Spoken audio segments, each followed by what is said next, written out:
Welcome to On the Block. I'm Ed Wilkinson, and I'm going to talk today with Father Robert Mucci, who's the pastor of St. Mark's Parish in Sheepshead Bay, and he also does a little work in diocesan administration that we'll talk to him about. Father Mucci, nice to see you. Nice to see you, Ed. So you're going to be ordained 9 years coming up, but you came to the priesthood a little later in your life. What were you doing before you became a priest? Well, before I became a priest, I was an actuary and really a senior business executive for a large insurance company, or really a reinsurance company, kind of a specialty that insures other insurance companies. When I was in college, Dartmouth College, I was a math major. And really, with a math major, I really didn't think I wanted to teach. I wanted to get into the business world, and that was one way of combining the knowledge of mathematics with business. And you grew up in Brooklyn, right? That's right. Did you grow up close to the parish? Were you involved in the parish as a kid? Yeah, I grew up in Bensonhurst. St. Athanasius was my parish really for my whole life. I went to the grammar school there. I was an altar server there. My parents had been married there. Typical Italian family. Well, I'm half Italian, half Norwegian. But my dad's family all settled, and aunts and uncles all lived within blocks of each other, all in the same area. And most of us went to St. Athanasius. Yeah. Were you involved as a kid? Were you an altar server? Or? Sure. I was an altar server. I always did great in school. I was actually valedictorian. Graduating from St. Athanasius, and then from there went to Xaverian High School, which I loved, and was very active there with I played varsity soccer. I was actually one of the founding members. We started out as a club team and then became a varsity team, and really had a great time there. Yeah. You enjoyed Xaverian then, huh? I loved it. Yeah. I loved it. Well, did you think about becoming a priest at all? At Xaverian, sometimes the brothers try to hook you. Were there still brothers there when you were there? There were a few while I was there. And really, I think it was at Xaverian that I first became aware of a call to priesthood. I was on a retreat, one of the senior retreats that they do out at Shelter Island. And I can remember, the best way to describe it, just having a powerful experience of God's love. And remember, promising God then that, whatever He wanted me to do, I was ready to do with my life. But even though I had been active as an altar server at St. A's and at Xaverian, I used to go to Mass a lot of times, 2:30, with the brothers in their chapel. Mm-hmm. But nobody ever approached me or encouraged me, asked me about the priesthood, if I thought about the priesthood. And, I think I was really confused. The nuns used to tell us that a vocation is a gift from God. It's not something you choose for yourself. Mm-hmm. So the fact that I thought I wanted to be a priest almost had me feeling guilty, that you shouldn't feel that way, that, mm-hmm. It's God, up to God. Mm-hmm. I didn't know then that maybe this was God's way of calling you, putting the desire and the feeling inside of you. So, when nothing really happened that way, I went off to college, went off to Dartmouth, and did the studies there, started my career, and then the career just kind of took off. Mm-hmm. Very successful. Mm-hmm. Now, where did you work? Did you work in New York City? Well, my first job out of school was at a company, a subsidiary of Prudential Property and Casualty, Prupac. It was based in Homedale. I was back home living in Brooklyn doing the reverse commute through Staten Island to Jersey. Mm-hmm. And it was nice. It was a really laid back company, a nice environment. They did auto insurance and homeowners insurance, very basic things. So it was a good place to learn. But after a couple of years, I started to get pretty bored. My time away at Dartmouth in New Hampshire was a great time to be out of the city, but it made me realize how much I really love New York. Mm-hmm. So after 3 years, I found a job with AIG, a big insurance company down in Lower Manhattan, and then made the change. Mm-hmm. And you were fairly successful at what you did, because you stayed for quite a while, right? And you were doing fairly well, I guess, for yourself? I was. things really seemed to fall into place. AIG was the kind of environment where they used to push responsibility down as far as it would go. And so if you did well, you were rewarded. And I was in the right place at the right time. I was working in this area, a reinsurance area for some of the subsidiaries of AIG. And the biggest one was a company called Transatlantic, a partnership between AIG and some other insurance companies. And the plan was to take that company public. So to do that, they needed to internalize the actuarial work rather than have it done outside the company to bring it inside. So they invited me to start off that department, hire a few people. And so I did that. The public offering was successful, the company was very successful, and I did really well. I mean, in a couple of years, I found myself really going all over the world. It was a worldwide operation. I had people working for me in London, in Paris, in Zurich, Hong Kong, and Tokyo, and I would, often get a chance to travel and visit those places. And then little by little, I became an executive vice president. I had other departments reporting into me, and was on the board of directors. So yeah, and I kept trying to convince myself, that, well, maybe this is God's plan all along. Did you stay close to the church while you're in business and traveling all around the world? I did. Really, what kept me close to the church, two things. One, a group called the Wall Street Catholic Young Adults. And again, very fortunate, just when I was starting my career downtown, 1982, is when that group was forming at the Church of Our Lady of Victory. They were Jesuits. Was that a Jesuit? Was that the Jesuit? No, thing? they weren't Jesuits. They're diocesan. Okay. But on William Street, right up the street from where AIG's headquarters are on Pine Street. So I would often go to Mass. In fact, almost every day I would go to Mass before work. I became a lector there. And then at the same time, so I met a great group of friends through this young adult club that I'm still very friendly with today. So that kept me close. And then in my home parish at St. Athanasius, I was blessed with some great pastors, and then especially towards the end, Monsignor Fernando Ferrese and then Monsignor Casado. And they encouraged me to be a lector, Eucharistic minister, to be on the parish council. I did some lay formation classes. The Bensonhurst cluster had a series of classes that they did. And the more I studied, the more that desire got deeper and deeper, where I really felt like God was, calling me to something else. So it got to the point where I was having a hard time combining both. I was so busy in business, but I felt it was really infringing on the spiritual life I wanted to have. We're going to take a quick break there, and then we're going to come back to that, Sure. and then the step into the priesthood. So we're here today talking with Father Robert Mucci. I'm Ed Wilkinson. We'll be right back with On the Block. Welcome back to On the Block. I'm Ed Wilkinson, talking today with Father Robert Mucci. So listen, we were talking about your home parish, St. Athanasius, and the fact that Monsignor Ferrese was your pastor. Now, he just coincidentally happened to be the diocesan vocation director at one time. So did he ever approach you and say, did you ever think about priesthood? No, not really. I mean, by that point, I was a little bit older. I was involved in my career. He approached me for other things like donations to Live and Hope and support of the parish, but he did encourage me to take some adult education classes. He was very big. He started what they call the Nazareth Institute at St. Athanasius. And really, with each class I took, for somebody that went to Catholic grammar school and high school and thought they knew it all about the faith, I could see how much more there was to learn. Yeah. And so ultimately there was this lay formation course that I mentioned to you that was really a 2-year course in all the disciplines. And again, the more I did, the more the desire increased that I thought I was being called to the priesthood. One of the things that came out of the course is they talked about spiritual direction.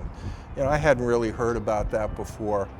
And so I approached one of the priests at the parish, Father Brian Patterson, to ask him if he would be my spiritual director. I just thought we kind of connected. And so Father Brian, first asked me why I was doing it. And the best answer I could give him was that I was trying to figure out, if the life I was living was the one that God always intended for me.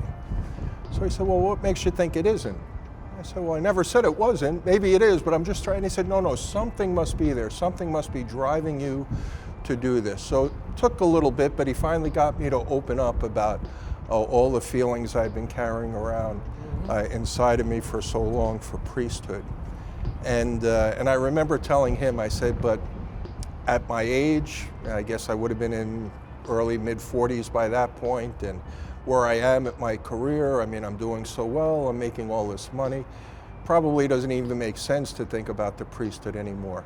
And he said, well, maybe not, but maybe so. Who are we to say? If God is calling you, why should we interfere? And he really, wasn't hard sell at all, but got me to think. And, with every excuse that I would bring up about the job and the money, he would, just say things like, well, do they have you in chains? It's your decision, right? If you think God wants you to do this and you want to leave. And so the more I thought about it, I said, no, you're right. And so, I made the decision to Was there to any apply one to the seminary. particular moment that you remember where it just snapped and said, Yeah, all well, in a way. Like I said, I was involved in business. I was on the board of directors, and I can remember one time having a board meeting. And the CFO of the company came up to me the day before and said, one of the directors has some questions. He'd like you to come in early before the meeting to talk to you. And I said, I'm sorry, I can't do that. I'm lector tomorrow morning at Our Lady of Victory. And I heard myself saying, you just blew off the board of directors for some weekday mass that you're really not obligated to attend. And it made me think then, you really should, look at your priorities and what's most important. yeah. So what did you do then? Did you go to Father Patterson and say, look, I'm giving it up? Yeah, well, I did. He was a great help. And so when I told him I thought, that I really was being called and that I should give it a try, I think I surprised him because, as I said, I'm not getting any younger. If I'm going to do this, I got to do this now. So he helped me, and it was at the time that the vocation director before Kevin Sweeney, cancer. Oh yes, I know at who the you, time. Fitzpatrick. Father Jim Fitzpatrick. Right. And so because it was hard to really go through him, so Father Brian had me speak to some of his priest friends and talk about things. Eventually I had an interview with, it was Monsignor Cisneros at the time, who was rector at Douglaston. They had me speak to Monsignor Otto Garcia, who was the vicar general for the diocese at the time, and a bunch of friends that Father Brian had. And the more I talked, there were even some priests who tried to dissuade me a little bit, talked about, have you considered things like religious life? Because religious get to live in community and they get to study and, do all these things. A diocesan priest, is all about celebrating Mass and Eucharist and baptisms and funerals. And the more he said it, it was like, but I think that's what God is calling me to do. These priests that have been so instrumental in my life, I was looking to do the same for, for the people of Brooklyn. Yeah. And so how was that now? You get accepted, you have to go away to the seminary then, right? You have to go study theology. So you're returning to class. You've been out of the academic world for a long time. Is that a difficult transition for you to make? It was. And before you get to study theology, you have to study philosophy. Oh, so you had to do a little pre-program? Pre-theology right here at Douglaston. Right. So I came here, and most of the guys you're studying with are guys that are right out of high school, that are starting college. It was much smaller at the time because it was just Brooklyn and Rockville Center. There were maybe 22, 23 of us at the time I came in. And it was a good transition year because the classes for the pre-theologians, as we were called, were all done in-house. Even though they were accredited by St. John's, we didn't have to go to the university the way the young guys did. They taught us here. But yeah, it was an interesting transition, living with guys that were young enough to be my sons, and I was probably older than most of the guys on the faculty at the time. But somehow it worked. Were you able to develop some kind of a camaraderie with those guys, or were your friends basically outside of this place? Or? No, we did. No, I got along. We got along with the guys, and I kind of looked at that as affirmation of the vocation. That on paper it seemed to make no sense, but really it seemed to work out very well. And when you look at it, you're looking at this pre-theology program, then you got 4 years of theology after that. I mean, it must seem like a long time at that point in your life. So you're like, I don't know, can I make a commitment like this? Well, it really was. And it's funny, I'm not sure what I thought seminary life would be like, but it wasn't, what it turned out to be. I never realized that it would be so rigorously academic. I thought, teach you to be a priest, you get to pray a lot. Really became a challenge to find time to pray. They keep you pretty busy as a seminarian. Yeah. But I was used to being busy. I used to laugh, especially when I started studying theology. Guys would complain all the time, and I would tell them, listen, you don't know what it's like to be busy. Yeah, so that's good. You brought another world aspect to the whole thing. So, but you went to an Ivy League school, so the academics must have been okay for you. I know it's a rigorous program. Sure. I mean, and I'd always done well academically, but that's not a skill that improves with age. It was hard to get back into the routine of studying, especially in a different language. I was sent to Rome to do my theology studies. Oh, that's right. Yes. So I was at the North American College. So you had to take courses in Italian? Yeah, the classes were all in Italian. And in addition, having to learn Latin and Greek and some of these other languages. But I will say my business career really helped in terms of the self-discipline that I had, being able to set priorities. I mean, I knew why I was there. And so I didn't mind working hard and doing what I needed to do. We're going to get back to that Roman experience, but we're going to take a quick break. Talking today with Father Robert Mucci. You're watching On the Block. Stay with us. We're coming right back. Welcome back to On the Block. We're fighting the wind here a little bit, but the elements are okay. We're doing fine. Talking with Father Rob Mucci today. So we're talking about the Roman experience because you went over there to Rome, and you must get a different view of the church at that point. You really get to see the universality of the church rather than just the segmented diocesan group, right? You really do. It was an amazing thing being sent to Rome to study. With all the travel I had done in my business career, really all over the world, one place I had never gotten was Italy. So it took the vocation and being sent to Rome to study. And that's one of the things they do say, that a reason for having an American seminary in Rome is to give people the experience of the universality of the church. So my classmates were really from all over the country, and even we had guys who were in formation with us from Australia as well. And then where I studied, at the Pontifical Gregorian University, you have people from all over the world. So you do get an appreciation for the universality of the church, some of the differences in the local church from place to place, but how the faith is the same wherever you go.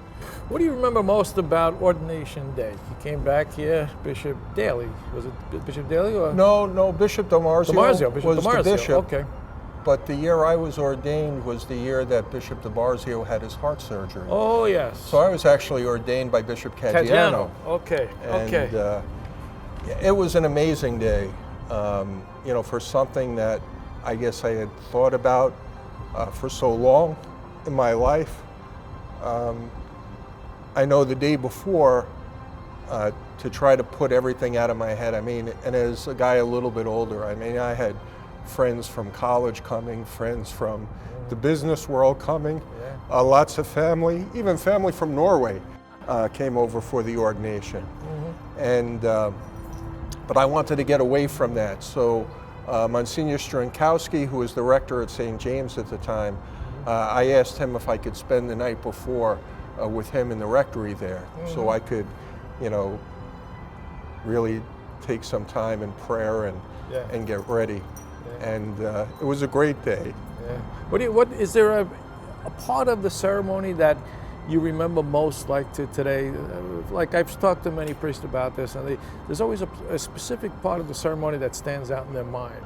Is there one moment that stands out for you? Well, really two, I'd say. First, when you lay down prostrate on the floor. So many guys say that. Yeah, it's a powerful time. Everybody's praying for you. I know in Rome, when I was ordained a deacon, we were doing it in St. Peter's, which was really special. But certainly St. James too, as you're lying down prostrate, and the litany, the saints is going on. And then the second moment is when, you know, the bishop, you know, places his hands, and then each priest comes and they impose their hands, and that too is a very powerful moment. You know, so many priests that, you know, I had looked up to and admired, you know, coming and praying was a powerful time. Now, coming out of the business world, and you're a pastor now, so Right. some of those skills that you developed while you were in the business world must help you out now in administration of a parish, because that's a pretty difficult job, and you've got a big place down there at St. Mark's, and and you've got a second church to take care of also, right? Yeah, how does your business skills help you out today in your ministry? Sure, well, they help a lot.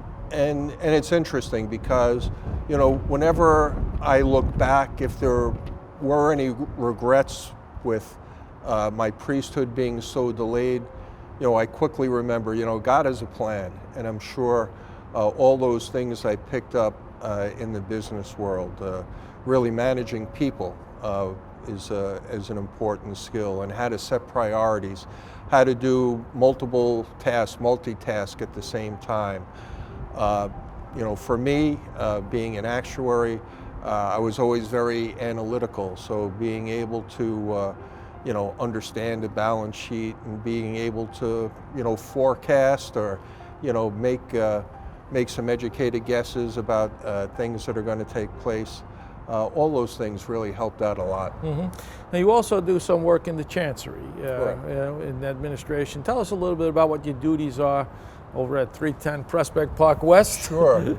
Well, you know, again, after, you know, I spent 6 years in Rome, so 3 years studying theology and 3 years studying canon law. And even though I protested a bit to the bishop, I told him I wasn't getting any younger. I just wanted to come back and be a priest. But he said, no, you have the ability, you should really do it.